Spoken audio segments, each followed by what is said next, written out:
Amigas, amigos, estamos en debate público. Hoy vamos a hablar sobre el diablo del fentanilo, según los norteamericanos. En los años 70, la Operación Cóndor fue el contexto del inicio de la guerra contra las drogas lanzada por el entonces presidente norteamericano Richard Nixon, y México era el principal productor de marihuana y de goma de opio. Y así se criminalizó a México. Ya en los años 80 y hasta bien entrado el siglo XXI, la guerra contra las drogas, decretada por Estados Unidos, se orientó a criminalizar a Colombia, país productor de cocaína, y a México, nación distribuidora, como los responsables de las adicciones y de la oleada de efectos del crack en las calles norteamericanas.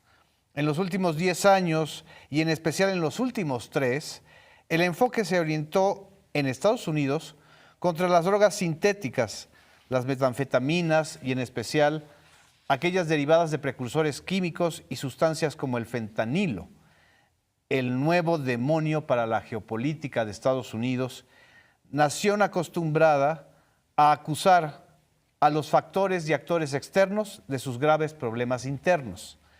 No es para menos, en noviembre de 2022 se informó que aumentó a 100.306 las muertes por sobredosis de drogas en Estados Unidos, un aumento del 30% respecto al 2021, y el 75% de esas muertes, alrededor de 70,000 personas, se debieron a sobredosis de opioides, en especial del fentanilo.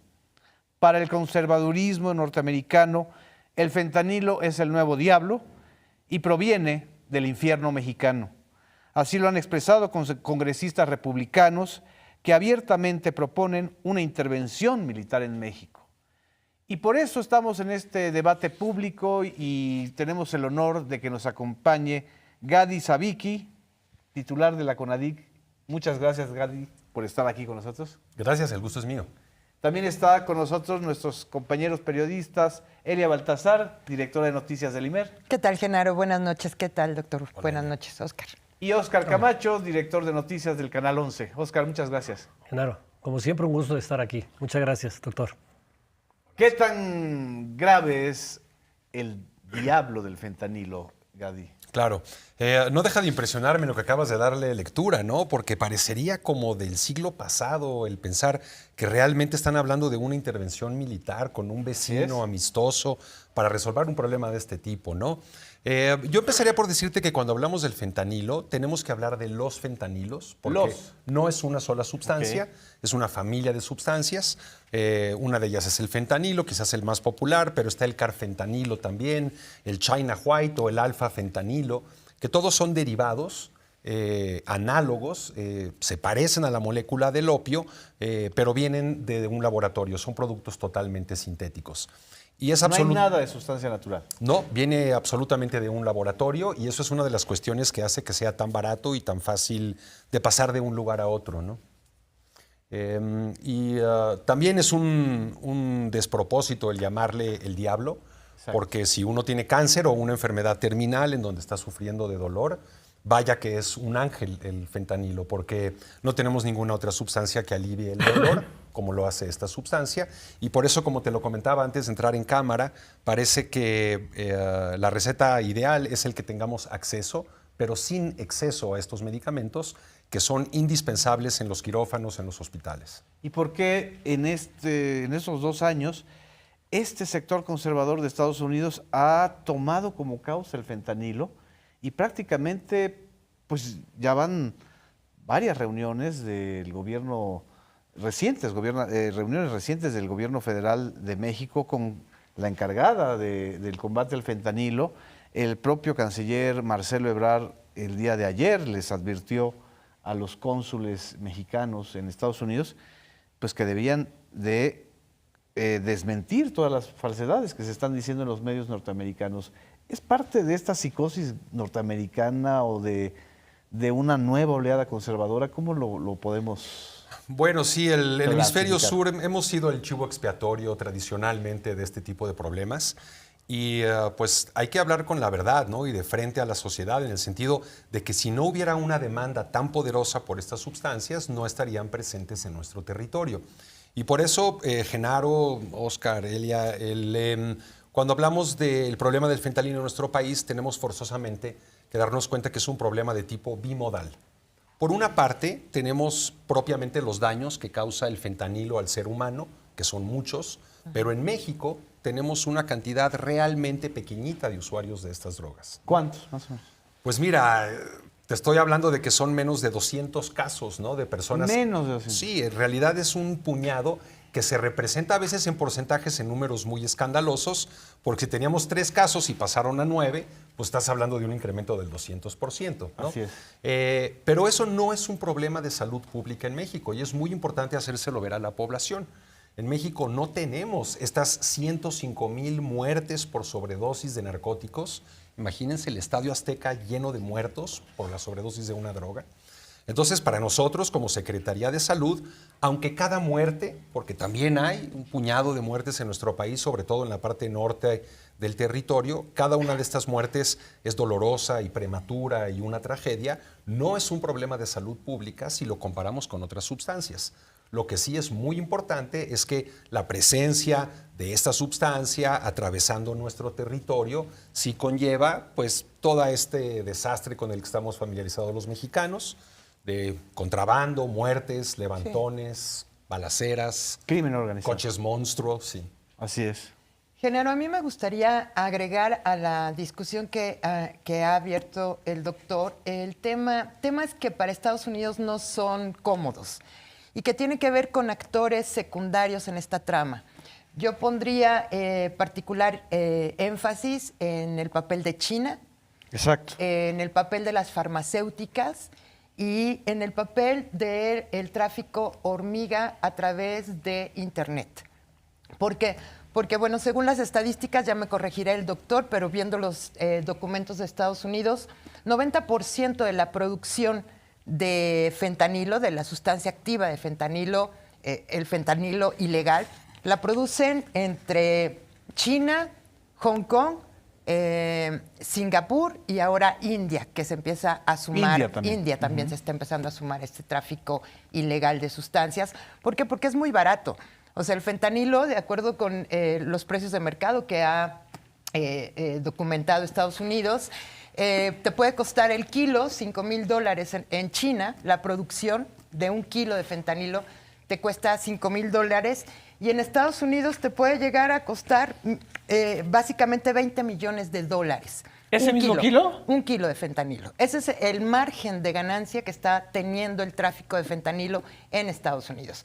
Ahora, hay que recordar, hablo de China como evidentemente no solo como un país productor, sino como un actor geopolítico importante, porque esa misma atención que Estados Unidos está poniendo en México, pues no la vemos puesta en China.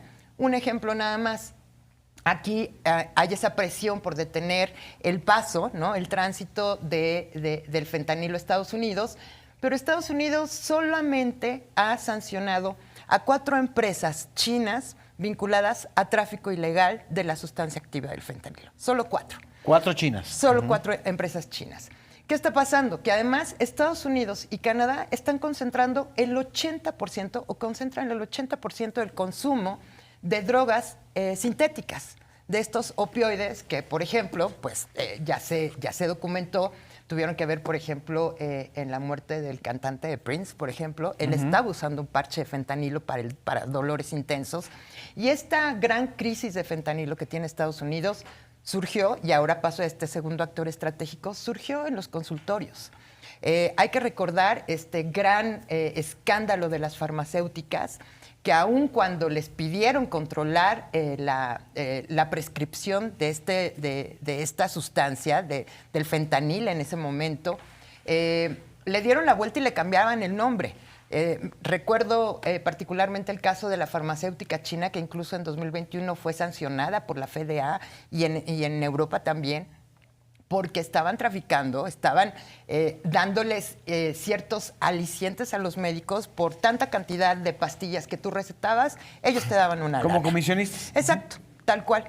Y la otra parte es China, entonces, las farmacéuticas que han jugado en un mercado muy benévolo para ellas en Estados Unidos. Y por otra parte, y ya lo ha advertido también la Oficina de Drogas de Estados Unidos, de la ONU, el tráfico hormiga. O sea, el fentanilo se está traficando a través de la dark web. Es muy fácil de enviar por correo, por cualquier cajita. Es muy fácil de traficar con él. Y lo están vendiendo incluso en plataformas, no solo en la dark web, sino también, por ejemplo, han encontrado casos de tráfico en Tinder, en Grindr, en Instagram, en todas las aplicaciones en las de uso aplicaciones común. abiertas. ¿Qué ha dicho la ONU al respecto? Bueno, que está ayudando mucho en este tráfico, no solo pues, la dark web, sino también las Bitcoin y ahora también eso que conocemos como la coin privacy, que es una moneda mucho más difícil de rastrear. Entonces, creo que tanto Estados Unidos como México tendrían que ampliar la perspectiva del combate al fentanilo, porque si bien es cierto que para México no es un problema en sí de consumo, en cualquier momento este tipo de sustancias se pueden salir de control. Ahora, es verdad que los cárteles mexicanos están aprovechando este paso atrás que siempre van los países frente al crimen organizado. Así es. Evidentemente, pero bueno, me parece que si no hay en esta estrategia, si no se toma en cuenta el papel de China, con todo lo que ello implica en términos diplomáticos, si no se toma en cuenta el papel de las farmacéuticas, con todo lo que ello implica ahora que la pandemia las ayudó a lavarse la cara un poco, sí. Y también el tráfico hormiga a través de Internet va a ser muy difícil. Y nada más, adelanto un poco para abrir la conversación también con ustedes. Era tanta la preocupación, por ejemplo, de Estados Unidos en el tema de las farmacéuticas y del tratamiento preventivo, que en la campaña de Biden propuso 5 puntos para el combate al fentanilo. De esos 5 puntos, 4 tenían que ver, 3 tenían que ver con mayores controles a las farmacéuticas y tratamientos preventivos, muchos miles de millones de dólares para apoyar campañas de prevención y un último punto, solamente había un punto que decía hay que controlar el tráfico de México y China, y particularmente de China, ¿no? Que es desde donde ellos tenían como identificado el tráfico. Incluso en este plan de gobierno que presentó Biden como candidato, estaba previsto apoyar a Cepomex, a Correos de México, Ajá. Porque habían detectado que el mayor tráfico que llegaba a Estados Unidos se utilizaban las vías de correo. No la dark web. Entre otros, pero Ajá. una manera es que tú con 1 gramo de fentanilo puedes elaborar miles de dosis. Wow. Sadi, en este tema, las farmacéuticas norteamericanas, por Sí, ejemplo. es muy interesante toda esta intervención que hemos escuchado y realmente habrá que resaltar un poco más esto. Si nos echamos un poco más para atrás en el reloj, es muy interesante. Les comentaré que en el siglo XVII llegaba a México desde el oriente una serie de barquitos, la nao se llamaba. La nao de China. Así es. La ruta Y traían seda, incienso, especias y opio. Y al primer lugar que llegaron fue a Mazatlán. Entonces, antes de que en Estados Unidos los chinos empezaran a construir el ferrocarril en California, los primeros fumaderos de opio del continente americano estaban en Mazatlán, Sinaloa. Y de ahí se explica un poco también por qué la cultura de esta parte del Pacífico está tan embebida. Que, bueno, tienen a su Malverde, ¿no? Y tienen un santo para los narcos y es parte de la cultura, de cierta manera. Es difícil pensar cómo revertir esto también, ¿no? Y la otra parte que me parece fundamental, y hay que poner el dedo en la llaga, esta es una epidemia de drogas que generó el cartel de la industria farmacéutica. Y hay que decirlo de esta manera. Específicamente una compañía que se llama Purdue Pharma fabrica un medicamento que se llama oxicodona. Al mercado sale como Oxycontin, que no lo tenemos en Estados Unidos. Y el hecho es de que se había sacado a su venta exclusivamente para pacientes que tenían cáncer terminal y tenían cuadros muy dolorosos. ¿En qué año más o menos? Hace como 10 años, 10, 12 años. Y este medicamento sale en una presentación de una cápsula, una tableta, que contiene la cantidad suficiente para mantener a una persona libre de dolor durante 24 años. 24 horas, perdón. 24 horas. Porque de otra manera, los pacientes que tenían esta necesidad estaban conectados a una bomba de infusión y le tenían que apretar el botoncito cada vez que querían recibir morfina.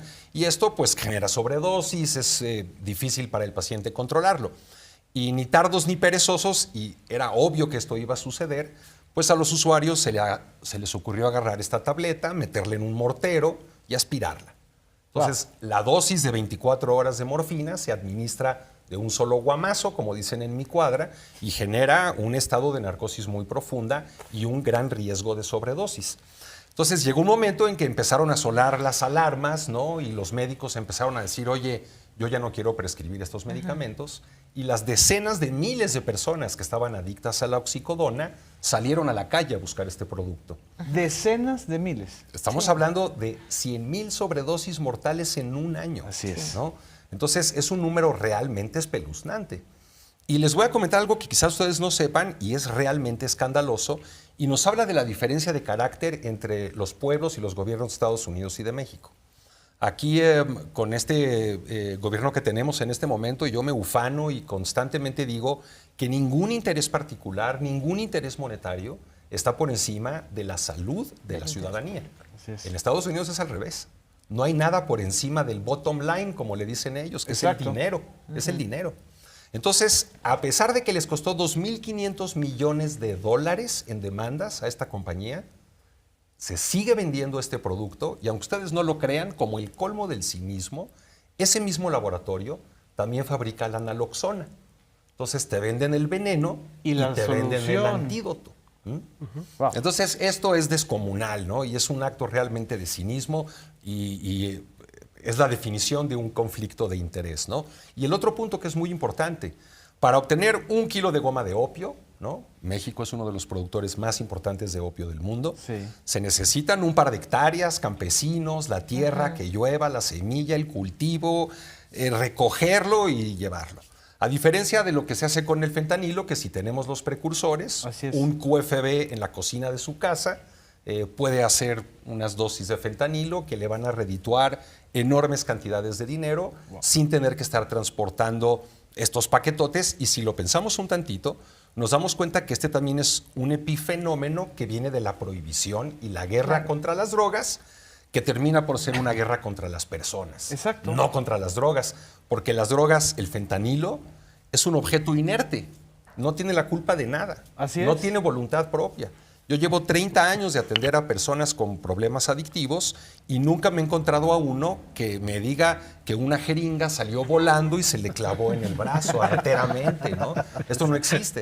Es un Exacto. problema de los humanos y es a donde queremos voltear. ¿Quién lo está consumiendo? ¿Por qué? ¿Para qué? ¿En qué condiciones sociales? Así es. ¿Cuáles son las causas estructurales? Y hacia allá estamos dirigiendo nuestra operación, prevención y atención en México. Oscar.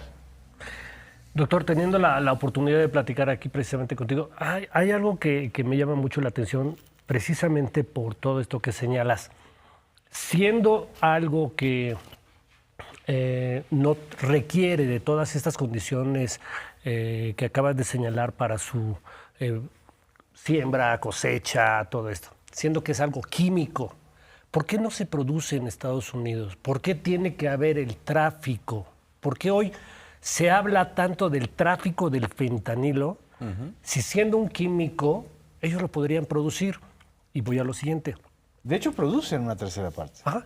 Tiene que ver con que solamente es un pretexto para atacar a México, teniendo ellos la posibilidad de producirlo allá, o realmente no hay tan escandaloso tráfico de fentanilo y es solo un pretexto. Claro, es interesante tu pregunta, ¿eh? La verdad nunca me la había yo planteado de esa manera. Yo creo que los norteamericanos, te lo digo por mis colegas que aprecio mucho, ¿no? Y que viven allá, están realmente asustados. Hay una situación que aparte, y hay que decirlo, esta epidemia de drogas está afectando a la clase media blanca. A Ya diferencia, no, como el crack afectaba a las comunidades así es. afroamericanas. Y que por eso era más fácil tapar el ojo al macho, ¿no? En este momento las cosas se ponen color hormiga porque son los blancos norteamericanos de edad media, de clase media, que están No son siendo jóvenes. afectados. Y que tiene que ver con el esquema de su sistema de salud. Tiene que ver con todo el sistema ¿verdad? de salud y la manera como es la cultura Así norteamericana, es. el placer inmediato, el tener una increíble impaciencia para la gratificación, el decir yo tengo dinero y con dinero compro lo que sea, incluso placer, incluso viajes. Y habrá que darle una pensada porque, mira, en México, por ejemplo, armamos muchos automóviles.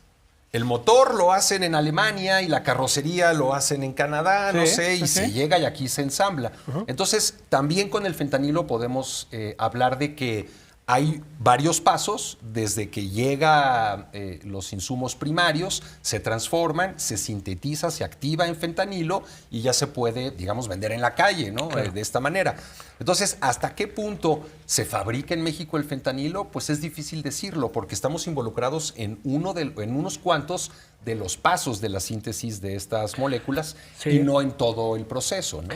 Y yo básicamente te hacía esta pregunta porque tengo la sensación, porque hay que trabajar mucho más en la investigación de Sí. ese asunto, hasta dónde les hemos comprado a los gringos la idea de que realmente estamos exportando de contrabando y las miles de toneladas de fentanilo, pues sí es un químico que ellos lo empezaron a producir, o sea, no es un asunto que les llegara de fuera. Claro. Les vino de adentro, lo producen allá. Hay farmacéuticas, como lo acabas de señalar, que son las responsables del 70%, por lo menos en términos médicos, de las muertes. Claro. Si ellos lo tienen allá, si ellos están siendo los propios productores, ¿por qué le echan la culpa a México? Sí. O sea, ¿ya les compramos esa versión o tenemos realmente datos claros y precisos que nos digan, sí, México está siendo un exportador de fentanilo? También esta es una vieja tradición norteamericana, ¿no? Exactamente. Cuando llegaron los asiáticos, cuando llegó el Chinaman a construir el ferrocarril en Estados Unidos,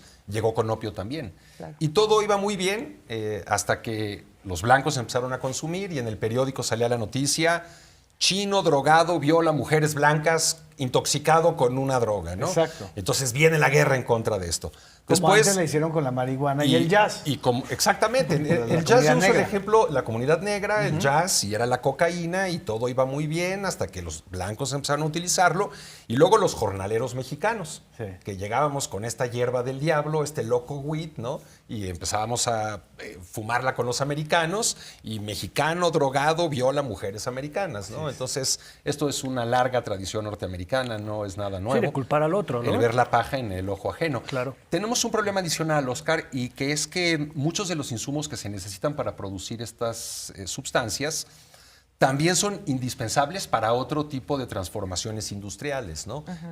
Son moléculas que se necesitan para plásticos, para medicamentos, para pinturas, muchas cuestiones que no podemos prohibir tajantemente la entrada de estos insumos. Y aparte, ahí la química funciona de una manera muy perversa.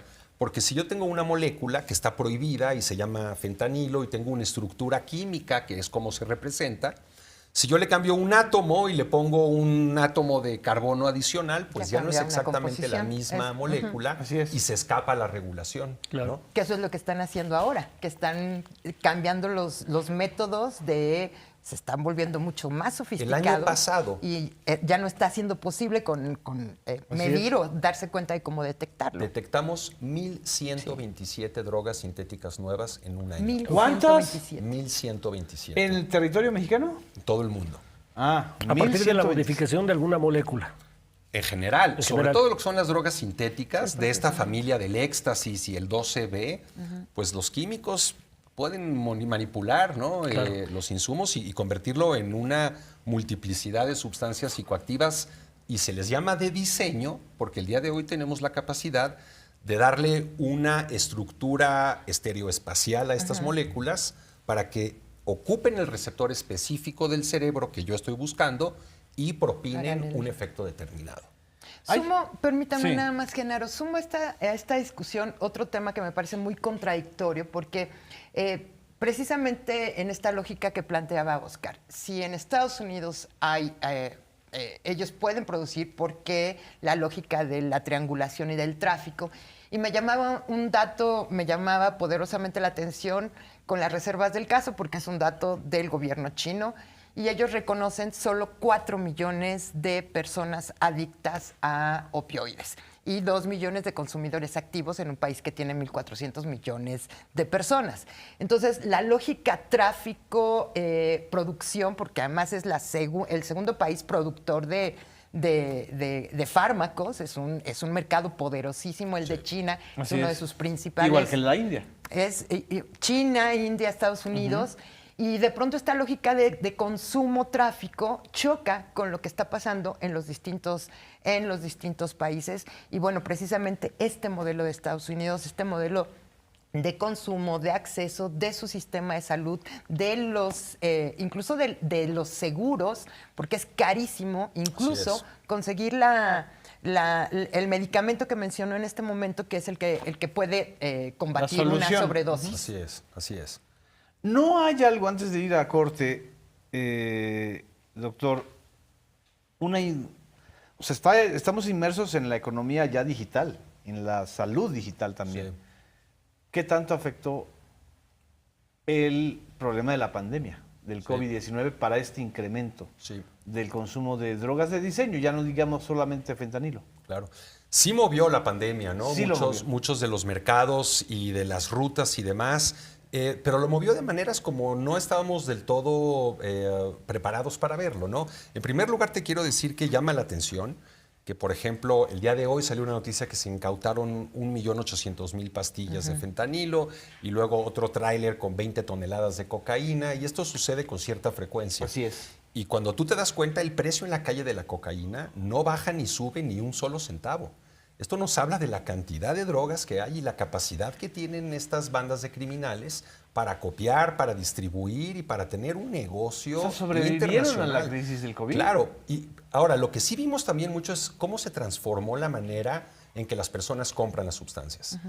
Estos repartidores en motocicleta que te llevan a tu casa lo que quieras son una vía muy novedosa y muy difícil de controlar, en especial incluso para menores de edad. Porque yo puedo tener 15 años y ponerle que tengo 18 y pedir pizzas y cerveza, empezando por ahí. Sí. Pero también se presta para la distribución de muchísimas otras sustancias. En México, como bien lo comentabas, esto es una pesadilla, ¿no? Llegan barcos diario a Mazatlán, a Lázaro Cárdenas, Colima, Manzanillo, con cientos y cientos de contenedores. Y tenemos una manera de revisarlos. Hay unas máquinas con una tecnología de rayos X fantástica, pero nos alcanza para revisar uno de cada 100. Uno de cada 100. Imposible. No hay ningún país que tuviera la capacidad de fiscalizar la entrada de todos estos miles de contenedores que traen frutas, muebles, papel. Imposible, no hay manera, ¿no? Interesante el ejemplo de China, pero creo que también eso nos habla mucho del tipo de sociedades en el que vivimos, ¿no? Y es interesante comentarlo porque llevamos mucho tiempo tratando de abatir el consumo de sustancias en nuestras poblaciones, y esto ha sido un reto titánico y que elude, ¿no? la lógica y lo que normalmente hacemos desde la medicina. Entonces, aunque esto suene difícil de tragar, el hablar con los jóvenes, con las personas, de los daños deleterios a la salud o de las complicaciones legales por el uso de drogas, no disminuye el consumo de sustancias. Así como la pena de muerte no disminuye el número de asesinatos, el que le digamos a los chavos, oye, si usas drogas te va a ir muy mal en la vida o te vamos a meter a la cárcel, no funciona como un elemento... Te lo dice un fumador compulsivo, o sea, como yo. Es decir, ¿cuántas campañas, cuántas portadas en las cajetillas con imágenes horrendas?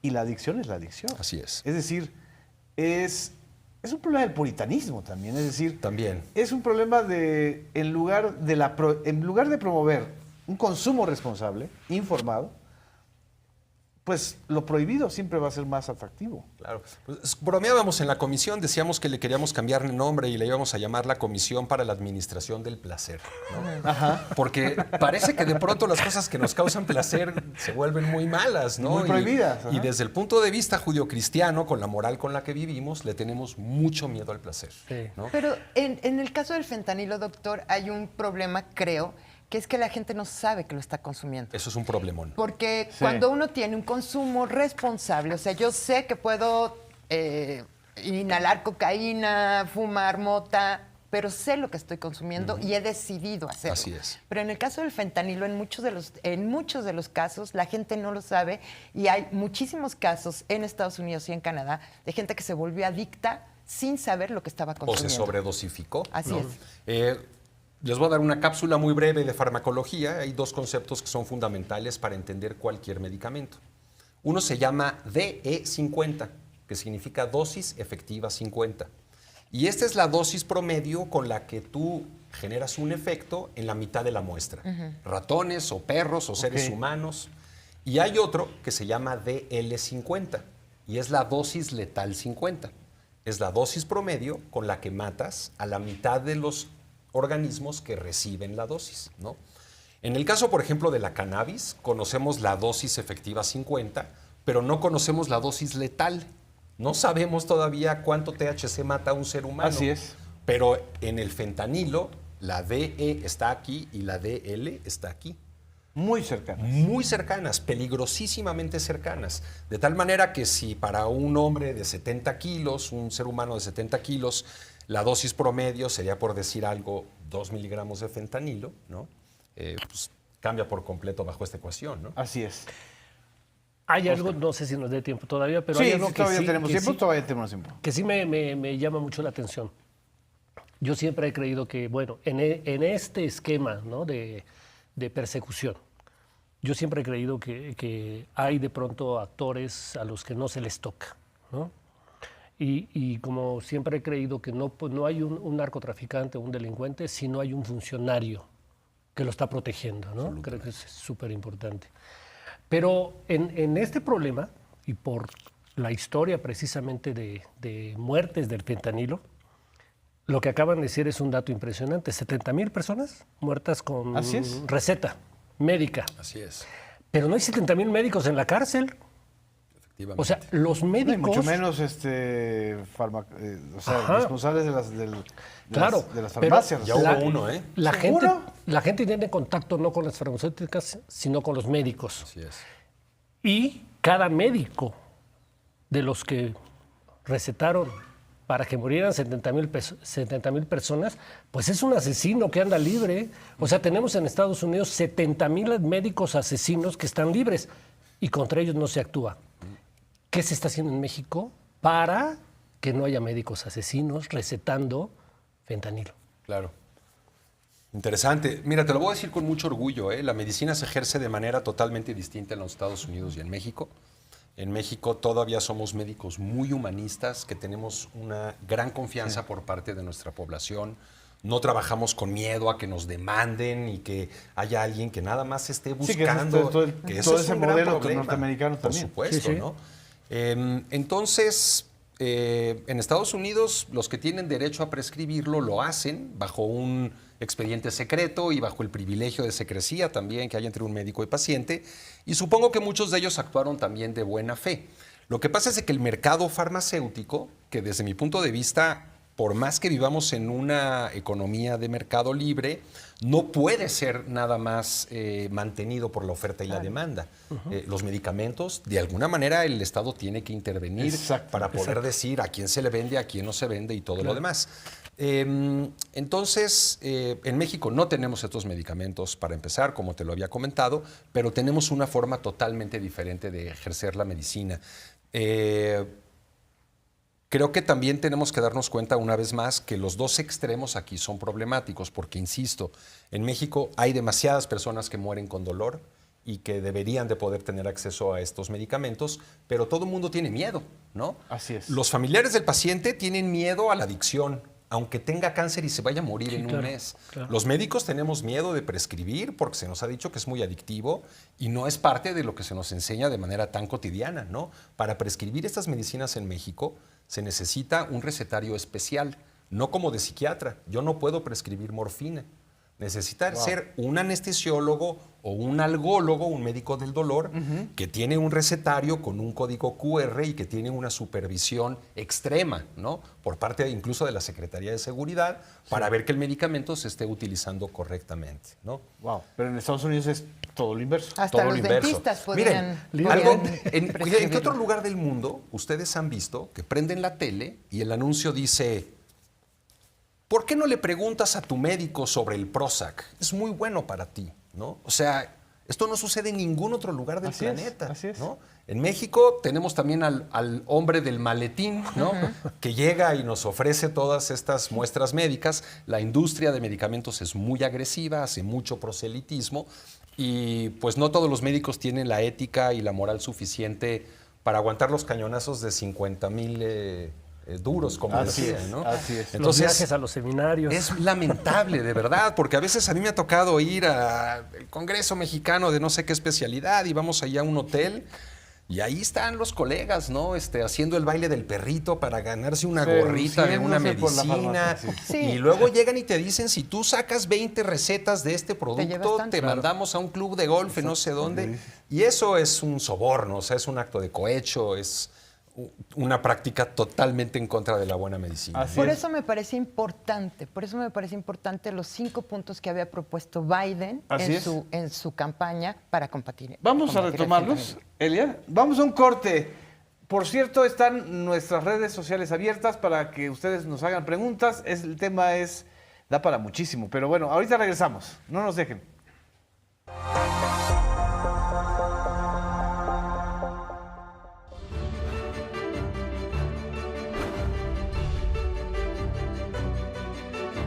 Nos encanta entretenernos con causa. Películas mexicanas, internacionales y de calidad. ¿Ya viste nuestra cartelera?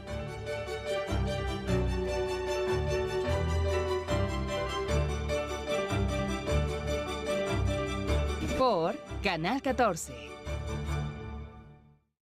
¿Sabes que soltaron a Gumer? Tomé una decisión. ¿Cuál?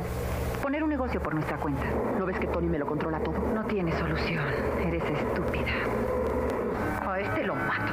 Irma.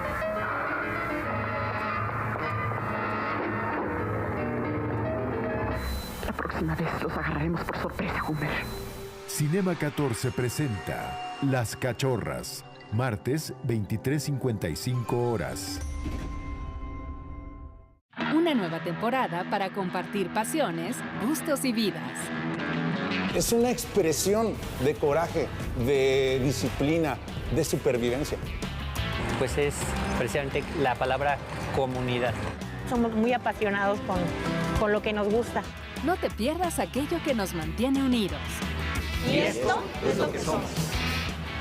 Lo que somos. Sábados a las 19 horas. Padre, enséñeme a pecar. El amor no existe. Así que es usted el alma caritativa que ha decidido salvar a la humanidad jodiéndola. Tengo 40 años y soy virgen. Yo pienso que Lolita debe ser un verdadero monstruo sexual.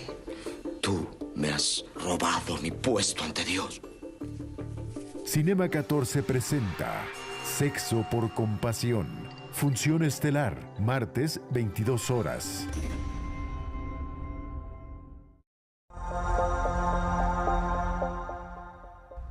Continuamos en debate público y bueno, hay 3 preguntas, 2 de ellas dirigidas al doctor y creo que es importante. Una, ¿por qué nadie habla del tema de que en las farmacias de los Estados Unidos venden y recetan con mucha facilidad medicamentos para el dolor con opiáceos? Alan Figueroa, vía YouTube. Martín Lizama nos pregunta cuál es la diferencia entre el fentanilo y la ketamina, que es muy popular en el Reino Unido. Y otra pregunta de Daniel al comisionado, ¿qué tanto afecta al sistema de salud el consumo de fentanilo si es una droga que fácilmente puede provocar la muerte por sobredosis? Daniel Bustos. Voy a empezar por la tercera pregunta porque alude a la misión que traigo yo conmigo el día de hoy y que es hablar, aparte del problema que tenemos y de la circunstancia en la que estamos viviendo, pues qué diablos vamos a hacer al respecto, porque no nos podemos quedar cruzados de brazos, ¿no? Entonces, sí debo de decir que este asunto es de interés particular para el ciudadano presidente, para el secretario de Salud, constantemente están sobre nosotros, como debe de ser, pidiéndonos información y viendo hacia dónde se mueven las cosas. Y afortunadamente nosotros hemos podido responder que tenemos el día de hoy una de las estrategias para la prevención de adicciones más grandes que se haya implementado no solo en México, sino en todo el mundo. en donde están los 32 estados, ¿no? Todas las entidades federativas, y donde también confluimos más de 40 dependencias del gobierno federal precisamente para prevenir el problema de las drogas. Sí. Se llama EMPA. Y estamos, como ya se los comenté, repartidos en todo el país. En cada estado hay un secretario técnico de una mesa espejo, que normalmente es el secretario de salud. Y ahí mismo, esa mesa está constituida con compañeros de seguridad, deporte, cultura, Secretaría de Educación Pública, la COFEPRIS, los estados. Entonces tenemos el pulso muy claro de cada región, de cada estado. Tenemos una buena idea, a pesar de que vamos a salir ya con nuestra nueva encuesta de consumo de alcohol, drogas y tabaco. Tenemos un observatorio nacional de consumo de sustancias y salud mental, y tenemos mucho aporte de muchas instancias, los centros de integración juvenil, el IMSS, los hospitales públicos, que nos alimentan constantemente sobre los datos, ¿no? Y hemos tomado la decisión, que esto no es algo privativo de México, es algo que sucede en todo el mundo y que está inscrito en nuestro Plan Nacional de Desarrollo, que tenemos que cambiar la dirección de cómo estamos combatiendo este problema, ¿no? Cambiar la dirección completamente. Tenemos que hacer las cosas de manera distinta porque, digo, Einstein decía que la locura era tratar de repetir un experimento de la misma manera y tratar de obtener resultados distintos. Así es. Entonces, otra vez, con esta guerra contra las drogas y este discurso prohibicionista de botas militares, de puño de hierro. Punitivista. Punitivista, y que trabaja bajo un esquema que le llamamos el paradigma incrementacional, que significa, tengo un problema de drogas, pues le voy a meter dinero. Y compro helicópteros y construyo muros y cárceles y hospitales, y si no es suficiente, le meto más dinero. Y si no alcanza, le meto más billones de dólares hasta que se convierte en una industria por sí sola. Así es. ¿Y cómo paras la guerra contra las drogas en ese momento, cuando el 8% de la población norteamericana, su vida, está determinada por lo que tiene que ver con las drogas, su consumo y el combate a las drogas, ¿no? Entonces, yo sí quisiera decir que... Dabas un dato muy interesante ahorita en el corte del consumo en Estados Unidos. Sí, tiene 4% de la población Es mundial. escandaloso. Y es el 80% de los narcóticos sintéticos se consumen en Estados Unidos y no son ni el 4% de la población mundial. No. Bueno, China pues es la cuarta parte de la población mundial. Sí, también a veces es, creo, un poco difícil creer a los datos que vienen de China porque hay cierta reserva al respecto. Pero sí, definitivamente tenemos que tomar en consideración que estamos atendiendo de la manera como debe de hacerse y que inicia por la prevención. Cuando nosotros nos llega a nuestros 340 centros que tenemos en el país, que se llaman CAPAS, o a cualquiera de las instituciones ligadas a la CONADIC, a la Secretaría de Salud, ahí se prioriza la prevención. Se prioriza la prevención porque, como te comento, cuando nos llega ya una persona que ya está consumiendo un narcótico inyectable, que ya tiene VIH, que ya estuvo en la cárcel y demás, ya vamos tarde y mal, ¿no? Esta persona va a costar un sufrimiento tremendo para su familia, para él mismo, y al erario público nos cuesta millones de pesos atender estos problemas. Entonces, tenemos que prevenirlo, tenemos que impedir que las personas lleguen a volverse dependiente a estas sustancias y a todas las demás, porque el problema es diverso cuando hablamos de las drogas, no es nada más el fentanilo. Y esto lo estamos haciendo de una manera muy cariñosa, llegando a las comunidades. Siempre tenemos el lema de dejar el escritorio para ir al territorio, y estamos en todo el país, ¿no?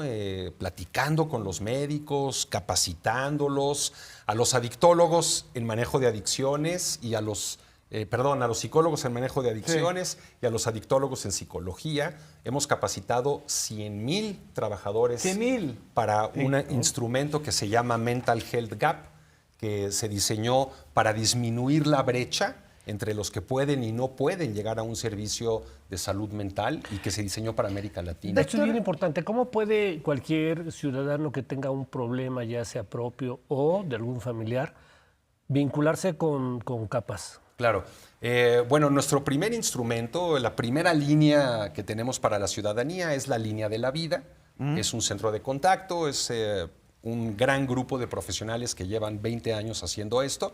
En el 800-911-2000, en todo nuestro territorio y en el sur de los Estados Unidos también recibimos muchas llamadas y apoyamos a la población en cualquier tipo de situación que se encuentren como embarazos no deseados, consumo de drogas, ideación suicida, síntomas psiquiátricos.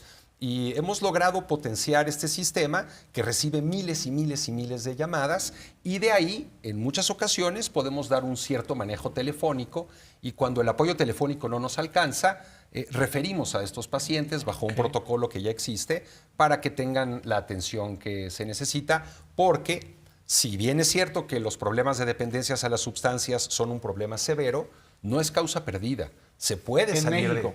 Ahora, todo el mundo, quiero decir, cuando las cosas se hacen bien, se puede dejar una dependencia. Cuando alguien está motivado y tiene un contacto con una institución que le ayuda, profesional, que tiene también un acceso a ese tratamiento, porque en México la realidad a veces es tan dolorosa que tenemos algunos CAPAs que están en municipios más o menos periféricos, pero las personas que tienen que llegar ahí, el transporte colectivo les cuesta 100 pesos de ida y 100 pesos de regreso. Claro. Y a lo mejor para nosotros esto no es una fortuna, pero para muchas personas es su sustento. Entonces, por eso tenemos una indicación directa del presidente que el tratamiento tiene que ser universal y gratuito. Nadie se queda fuera y nadie se queda atrás. Y en la Secretaría de Salud esto va muy en serio. dígame una cosa, ¿por qué, o corríjame, si esta visión preventiva forma parte estratégica del entendimiento bicentenario? Porque lo que me llama la atención es precisamente, y lo comentaba hace un momento, el énfasis en su momento del candidato Biden fue la prevención y la atención mental, incluso el desalentar el consumo de estos fármacos. Ahí estaba puesto.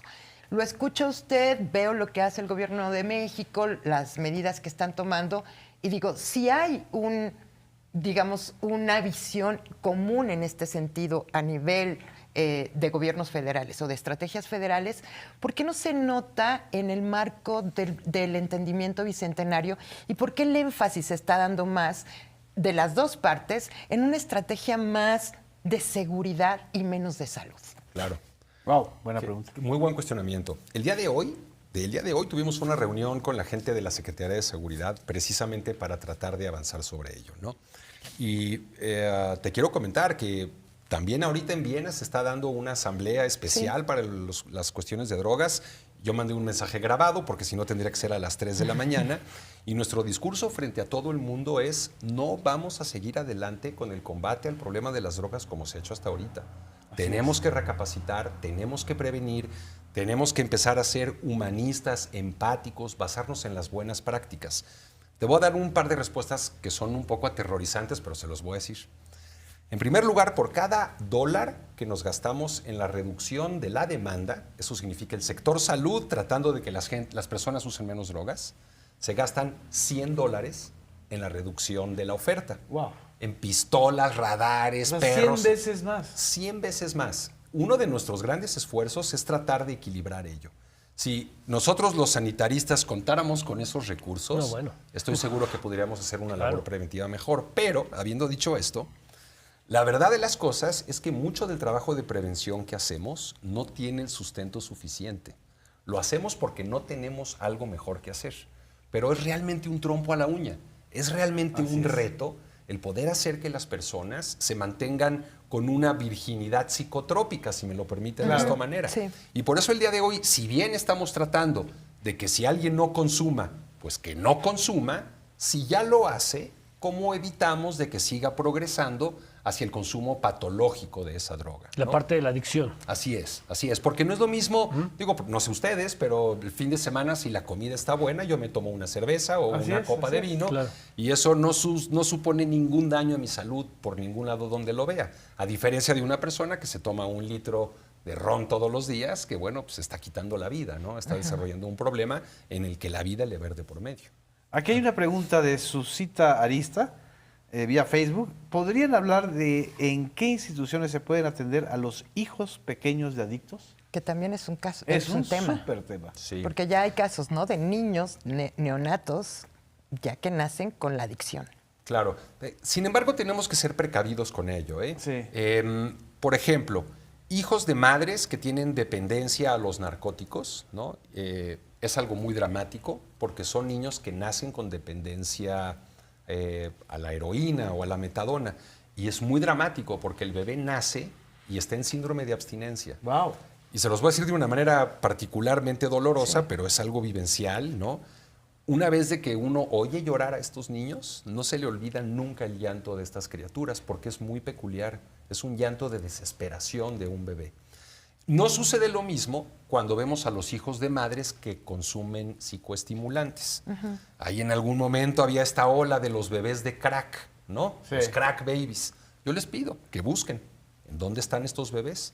Y fueron un puñado, ¿no? En realidad no era un problema epidémico, no era una situación que generara problemas serios, pero es una nota amarilla que la prensa toma. Sí. Y bueno, al igual que la droga del cocodrilo y la droga del caníbal, ustedes se acuerdan, que básicamente son cuestiones muy mediáticas, no tienen una representación real en la problemática de nuestra vida nacional, ¿no? Pero hay instituciones que pueden atender a Sí, por supuesto. Igual miren, la línea de la vida. Pueden llamar a la línea de la vida. Estos niños tienen que ser tratados en un hospital pediátrico, por supuesto. Es muy importante que se reconozca que tienen un riesgo genético, porque dicen que el que nace para tamal del cielo le caen las hojas. Y ciertamente cuando nacemos, si mi padre era un hombre adicto a una sustancia y mi madre o mis abuelos maternos eran adictos, yo sí nazco con un riesgo elevado, por encima de los que no, de tener un problema de este tipo. Y hay que sumarle también pues todas las tarugadas que vemos en la televisión, fuera de este canal, por supuesto. No, este canal es excelente. Pero bueno, entre programas de narcos y narcocorridos y de carteles, pues estamos dando un mensaje. Sí, una intoxicación. Haciendo una eulogía aparte, ¿no? De este tipo de personajes. Y otra vez, no hay que minimizar el hecho de nuestra posición geográfica. Claro. Sí. México y Estados Unidos comparten la frontera terrestre más larga del mundo, en donde chocan un país desarrollado y un país en vías de desarrollo, y son los dos países contiguos, ¿no?, en donde existe la diferencia de ingreso per cápita más grande del planeta. Claro. Siendo Estados Unidos el consumidor número uno por mucho de todas las drogas sintéticas, efectivamente la pobreza en México es el oxígeno que nutre nuestros problemas de tráfico de drogas hacia los Estados Unidos. En otras zonas como en Europa, ¿qué es lo que ha pasado con este tema de...? Porque no nos llega la información, por lo menos mediáticamente nos tenemos intoxicados del enfoque norteamericano. Sí. ¿Y qué es lo que nos trae aquí? O sea, el enfoque norteamericano es el de, pues el punitivista, el de acusar a los actores o factores externos, el de demonizar a las sustancias, o sea, como si las sustancias tuvieran connotaciones éticas o morales. Pero en Europa, ¿qué es lo que ha pasado? Si hay alguna experiencia que pueda ser útil para nosotros. Claro, creo que la dinámica y de las drogas, el tipo de población, de educación, el ingreso per cápita y la situación geográfica son muy determinantes. Por ejemplo, la cocaína tiene un candado geográfico, que habrá que ponerlo entre comillas, porque no sé si ustedes escucharon, salió en el periódico, por primera vez hemos encontrado cultivos de cocaína en nuestro país. Esto es algo que no sucedía antes, porque yo les decía a mis alumnos, el eritroxiloncoca, así se llama la planta, es una planta exclusiva de los Andes. El día de hoy esto ya no es cierto, ¿no? Ya no. Pero finalmente sí hay un candado geográfico. Si la pasta base de coca no sale de Colombia, Perú, Bolivia, pues no tiene de dónde salir. Sí. En cambio, en Europa es diferente porque tienen todo el contacto con Asia Central, en donde está Afganistán, que es el primer lugar de cultivo de opio del mundo. Está Europa, de donde viene una parte muy importante del cristal, del MDMA. Y el Magreb. Es interesante, el Magreb. Y fíjense, una cosa que se ha notado también, los países que están muy convulsionados por las guerras, como por ejemplo lo que está sucediendo en Siria ahorita, en estos lugares donde deja de haber un Estado de Derecho por la guerra, inmediatamente se vuelven lugares en donde empieza a haber cruce de drogas, ¿no? Precisamente porque las bandas que se dedican al tráfico aprovechan este vacío de legalidad, de Estado de Derecho, y hacen de las suyas, ¿no? Las dinámicas son diferentes. Algo que preocupa es que, miren, en principios de los 90, cuando yo era residente, llegaban 15 pacientes nuevos al Instituto Nacional de Psiquiatría diarios con dependencia a la cocaína crack. No sabíamos qué hacer, era una situación que nos desbordaba por completo. Y habíamos visto que con el tiempo la cocaína había empezado a disminuir un poco el consumo. Sí. El día de hoy va para arriba otra vez, en especial hacia Europa, está llegando cada vez más a través de África, de Oceanía y se triangula para Europa. Y bueno, estos son los efectos no deseados de un mundo global cada vez más cercano, con menos fronteras y más interconectado, ¿no? Y en una lógica de mercado, porque digamos, los cárteles no se detienen frente a la lógica de la salud pública. Ellos buscan mercados. Así es. Y frente a estos riesgos, doctor, de precisamente esta capacidad de movilizar acuerdos comerciales a través del Bitcoin y mandar estas drogas sintéticas de manera muy sencilla, porque a veces incluso mandan las sustancias separadas. Y, claro. En fin, van pasos adelante. ¿Cómo México puede tener sus propias estrategias frente a eso? Depende totalmente de Estados Unidos para crear una estrategia regional. ¿Puede un país, México, cualquier otro, enfrentar estos riesgos de manera solos? La Oficina de las Drogas de la ONU decía, o lo hacemos en América Latina conjunta o no se va a poder, porque el riesgo y la presión comercial y el dinero que se juega es muchísimo. Así es. Así es. México está en una situación compleja, ¿no? Una vez más, estamos a la mitad del continente. En la parte sur viene una parte muy importante de la droga oro en el mundo, pues que es la cocaína, ¿no? Hacia el norte tenemos los consumidores más importantes del planeta y estamos con dos océanos que nos flanquean de donde provienen muchas de estas sustancias. Pero yo creo que sí es un baluarte de este gobierno el cómo estamos actuando el día de hoy, en especial frente a intereses extranjeros, con una autonomía y una independencia y una actitud nacionalista que yo no había visto anteriormente y me siento muy orgulloso de ello, ¿no? Y por primera vez, ya nos queda un minuto de programa, creo que se está estableciendo, con todas las dificultades, una estrategia propia. Claro. Sí. Imagínense No qué pasaría si yo les dijera a los Estados Unidos, oye, el 90% de los asesinatos que ocurren en nuestro país son con armas que vienen de tu país. Exacto. Claro. Y yo ya vi dónde están las fábricas. Entonces les voy a tirar unos misiles, ¿no? Vamos a invadirlos. Claro, porque nos están matando sus armas. Entonces es exactamente lo mismo que lo que ellos proponen, ¿no? Pero además lo paradójico sería, véndeme unos misiles para darte. ¿Qué es lo que ellos nos hacen? Exacto. ¿Qué es lo que ellos nos hacen a nosotros? Así exactamente, pues se nos fue el tiempo y muchísimas gracias, doctor. Gracias. Muchísimas gracias, compañeros. Y a ustedes, creo que vamos a hacer más programas también sobre esos temas. Y nos vemos en Debate Público la próxima semana. Muchas gracias.